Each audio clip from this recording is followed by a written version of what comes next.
Good morning, students. Today we shall discuss about Avogadro's hypothesis. According to Avogadro, at constant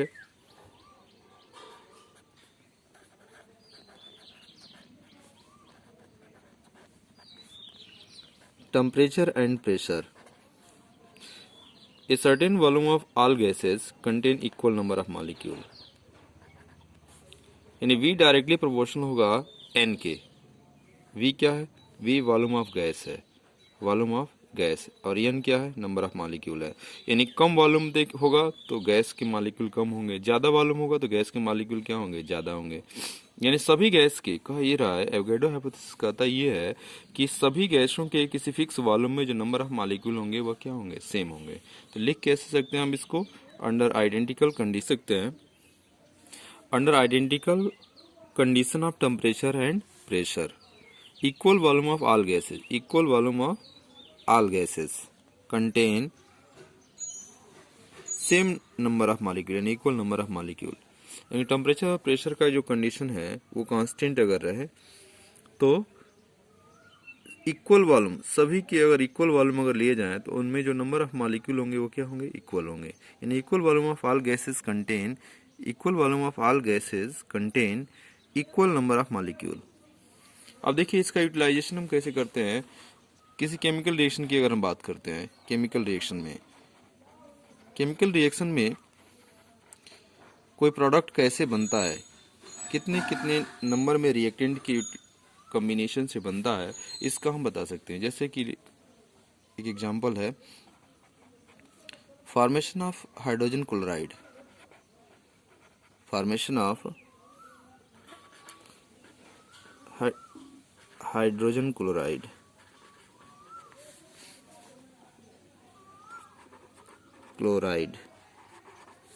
hydrogen chloride के बनने में देखिए hydrogen chloride बनता कैसे है? हाइड्रोजन और क्लोरीन के कॉम्बिनेशन से बनता है, हाइड्रोजन और क्लोरीन के कॉम्बिनेशन से बनता है.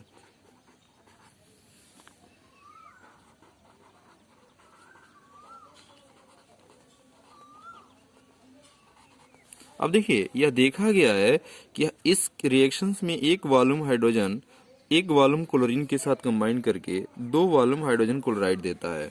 अब देखिए अगर हम कहें कि यह एक वॉल्यूम हाइड्रोजन है, यहाँ पर जैसे एक वॉल्यूम हाइड्रोजन है और एक वॉल्यूम क्लोरीन है, फॉर्मेशन कर रहा है दो वॉल्यूम हाइड्रोजन क्लोराइड का. ये एक्सपेरिमेंटली ऑब्जर्व किया गया, देखा गया है.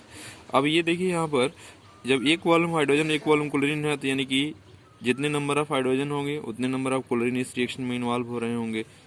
और इससे अगर इसका n मॉलिक्यूल का है तो इसका कितने से कंबाइन हो रहा होगा? n से, क्योंकि इसका एक वॉल्यूम क्लोरीन के एक वॉल्यूम से कंबाइन कर रहा है. और यहाँ पर कंडीशन क्या है कि v डायरेक्टली प्रोपोर्शनल टू किसके है? n की.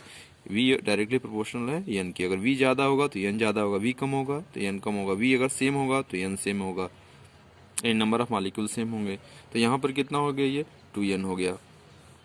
अगर हम कहें कि अब इसके जैसे मान लीजिए इसका अगर एक मॉलिक्यूल इन्वॉल्व हो रहा है, इसका एक मॉलिक्यूल इन्वॉल्व हो रहा है तो कितने मॉलिक्यूल हाइड्रोजन क्लोराइड बनेगा? 2. अब देखिए यहाँ पर अब एक मॉलिक्यूल हाइड्रोजन क्लोराइड कितने कितने से बनेगा? एक मॉलिक्यूल कितने से बनेगा? आधा, हाफ मॉलिक्यूल क्लोरीन के और हाफ मॉलिक्यूल किसके? हाइड्रोजन के. अगर कंबाइन करते हैं तो कितना बनेगा? एक मॉलिक्यूल हाइड्रोजन क्लोराइड बनेगा. क्लियर हो गया? सिमिलरली देखिए यहाँ पर अगर हम कहें कि water, formation of water vapour, इसका देखें formation of water vapour,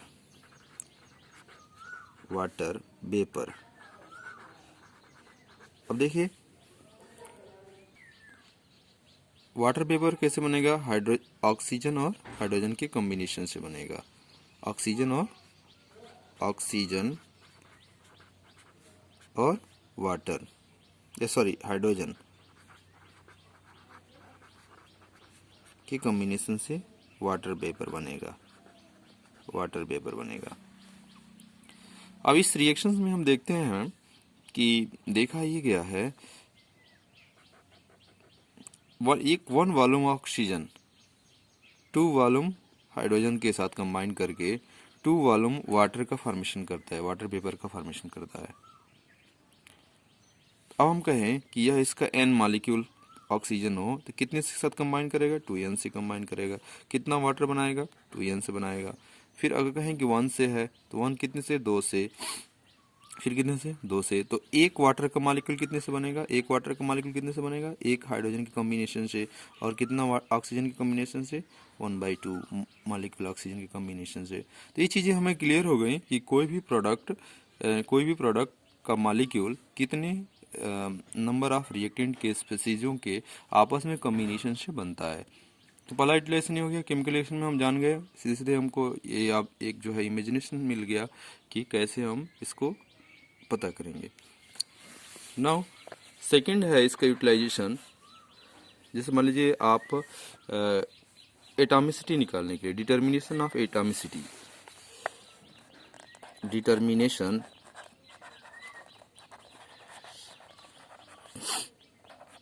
of atomicity, atomicity को पता करने के लिए। अब एटॉमिसिटी है क्या, व्हाट इज एटॉमिसिटी? एटॉमिसिटी मतलब है किसी मॉलिक्यूल में कितने नंबर ऑफ एटम्स है।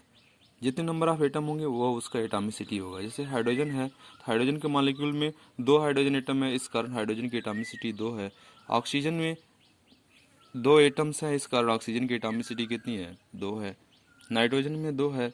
तो ये सब चीज़ें हम कैसे निकालेंगे? अब इसके निकालने के लिए हम इन्हीं अभी जो एग्जाम्पल लिए हैं उन्हीं का सहारा लेंगे और फिर उसमें आगे हम बताएंगे आपको। जो देखिए मान लीजिए अभी हमने एक रिएक्शन ऑब्जर्व किया, ये फॉर्मेशन ऑफ हाइड्रोजन क्लोराइड। इसका देखा हमने, हाइड्रोजन क्लोराइड लीजिए, देखिए यहाँ पर हाइड्रोजन और क्लोरीन के रिएक्शन से हाइड्रोजन क्लोराइड बन रहा है, हाइड्रोजन क्लोराइड बन रहा है।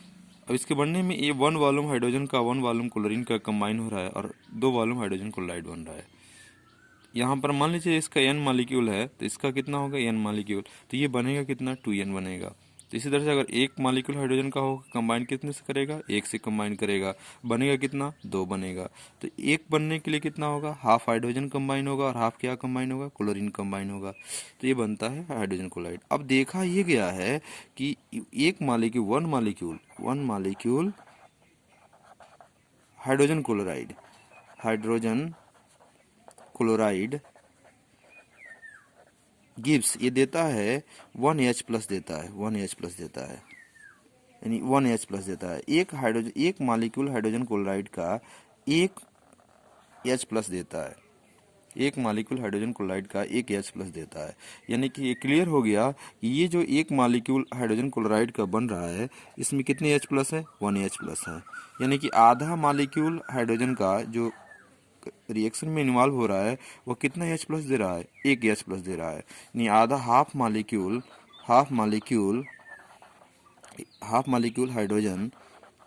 हाइड्रोजन गिव्स कितना, 1H, 1H दे रहा है। तो 1 मॉलिक्यूल कितना देगा, 1 मॉलिक्यूल हाइड्रोजन कितना देगा, हाइड्रोजन देगा 2 हाइड्रोजन। यानी इसकी एटॉमिसिटी ऑफ हाइड्रोजन कितना हो गया, एटॉमिसिटी ऑफ हाइड्रोजन कितना हो गया, 2 हो गया। एग्जाम्पल क्लियर हो गया। सेकंड, अभी वाटर वेपर वाला भी हम दिखा दे रहे हैं आपको, यहीं से दिखा दे रहे हैं, देखिए समझा दे रहे हैं जो पहले जो अभी बताए थे हम। देखिए यहाँ पर क्या है, वाटर का है। तो यहाँ वाटर के में देखा ये गया है कि वाटर का one water vapour, water molecule contain 1 oxygen. It has been observed that 1 water molecule contain 1 oxygen. एक मॉलिक्यूल वाटर का कंटेन करता है 1 ऑक्सीजन को। तो इसका मतलब ये है, अब और ऑक्सीजन को इस रिएक्शन में दे कौन रहा है, कैसे मिल रहा है ऑक्सीजन, ऑक्सीजन आ रहा है कितने मॉलिक्यूल के इन्वॉल्वमेंट से आ रहा है, हाफ मॉलिक्यूल के। यानी कि हाफ मॉलिक्यूल O2 ऑक्सीजन कितना दे रहा है, 1 ऑक्सीजन दे रहा है। तो पूरा एक मॉलिक्यूल ऑक्सीजन कितना देगा, एक मॉलिक्यूल ये देगा 2। तो यानी इसकी एटॉमिसिटी कितनी हो जाएगी, atomicity of oxygen is equal to कितना हो जाएगा, 2 हो जाएगा। क्लियर हो गया। तो ये चीज़ हो गई एवोगैड्रो हाइपोथेसिस की। और नेक्स्ट है एटम एंड मॉलिक्यूल के बारे में जान लें हम कि what is atoms. Atom, atoms and molecule. अब देखिए एटम्स क्या होता है, सबसे स्मॉल पार्टिकल होता है। यह एक केमिकल, देखिए एटम्स क्या है, atom is the smallest particle. यहाँ कहा क्या कहा गया है, atom is the smallest particle of an element. किसी एलिमेंट का सबसे छोटा पार्टिकल जो होता है वो होता है क्या, एटम्स होता है। And is the unit of chemical reaction, and is the unit of chemical reaction. It may और may not be independent existence, या इंडिपेंडेंटली एग्जिस्ट कर भी सकता है और नहीं भी कर सकता है। अब इसी के साथ साथ देखिए मॉलिक्यूल का भी डिफिनेशन हमने लिखा है यहाँ पर। Molecule is the smallest particle of the substance. ये किसका पार्टिकल कहा जा रहा है, सबस्टेंस का सबसे छोटा पार्टिकल है। क्या है, सबस्टेंस का सबसे छोटा पार्टिकल। और एटम की डिफिनेशन में आप क्या लिखेंगे, एलिमेंट का सबसे छोटा पार्टिकल। यानी ये सबस्टेंस का सबसे छोटा पार्टिकल होता है।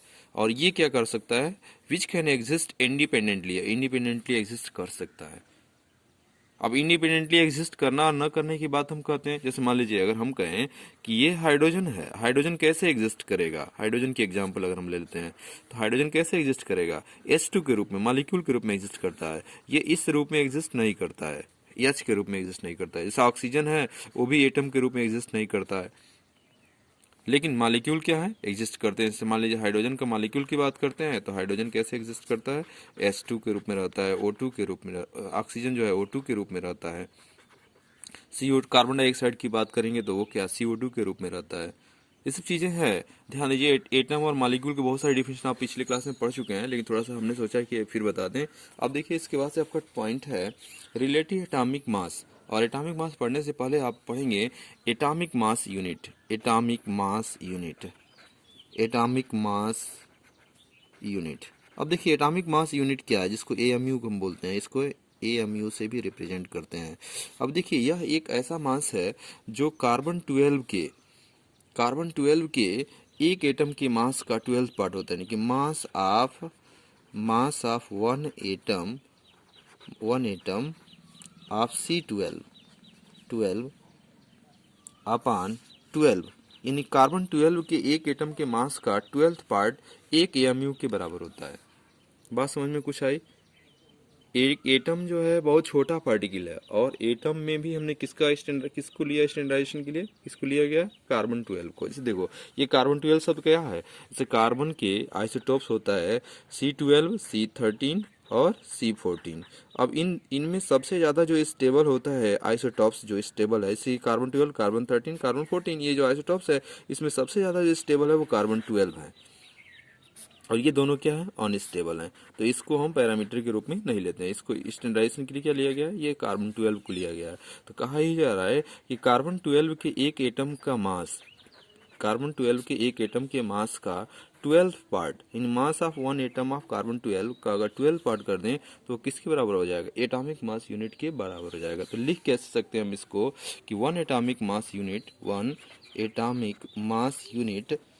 और one atomic mass unit is defined as the quantity of mass equal to 1/12th of the mass of an atom of carbon 12। In carbon 12 के एक एटम के मास का 12th पार्ट अगर हम कर दें तो वो किसके बराबर होगा, 1 AMU के बराबर होगा। यानी 1 AMU is defined as the quantity of mass equal to 1/12th of the mass of an atom of carbon 12।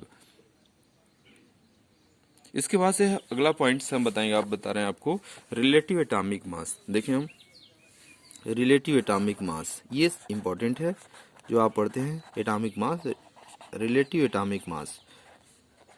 अब रिलेटिव शब्द क्यों लगाया गया, क्योंकि ये जो मास यहाँ पर आप पढ़ोगे वो किसके रिस्पेक्ट में होगा, AMU के रिस्पेक्ट, नहीं मास ऑफ कार्बन 12 के रिस्पेक्ट में होगा। तो relative atomic mass is equal to होता है कि mass of an atom, mass of an atom of the given an atom of given element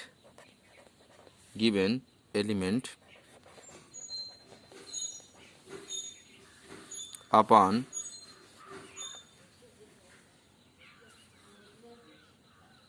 1/12th into mass of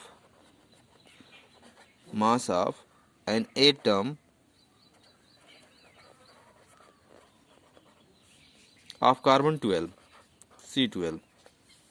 यानी ये नीचे वाला पूरा पूरा क्या है, एएमयू है। एएमयू के रिस्पेक्ट में हम देखेंगे किसी एटम का मास कितना गुना भारी या है उससे, वो उसका क्या हो जाएगा, रिलेटिव एटॉमिक मास होगा। तो यानी रिलेटिव एटॉमिक मास हम क्या है, इसको डिफाइन कैसे करेंगे, हम डिफाइन करेंगे कि the relative atomic mass of an element is the relative mass of an atom of that element as compare to 1/12 the mass of an atom of carbon 12। देखिए यहाँ पर लिख सकते हैं हम कि the relative atomic mass of an element is the relative mass of an atom of that element as compare to 1/12 mass of an atom of carbon 12। अब देखिए यहाँ पर ध्यान से, ये जो मास है, ये मास of an atom of given element, किसी एलिमेंट के किसी एटम का जो मास है वो कैसे निकालेंगे, वो मास स्पेक्ट्रोस्कोपी टेक्निक से हम निकाल लेंगे सबका। तो उसी क्रम में हम कार्बन का भी निकाल लिए रहेंगे, और कार्बन का निकाल कर क्या निकाल लिया जाता है, एक ये वाला मास निकाल लिया जाता है नीचे। और इससे हम क्या करते हैं, जिस एलिमेंट का रिलेटिव एटॉमिक मास हमको निकालना होता है उसके उस एलिमेंट के एटम के मास को हम डिवाइड कर देते हैं, और डिवाइड करने पर हमको मिल जाता है रिलेटिव एटॉमिक मास। ऐसे ही हम प्राप्त किसको किए हैं, जैसे मान लीजिए हाइड्रोजन है, हाइड्रोजन के लिए मिला है, हाइड्रोजन के लिए है 1.008 AMU atomic mass unit. Oxygen के लिए है 16 AMU, ऑक्सीजन के लिए है 16 AMU यानी 16 AMU atomic mass unit. Clear हो गया। अब देखिए ध्यान से कि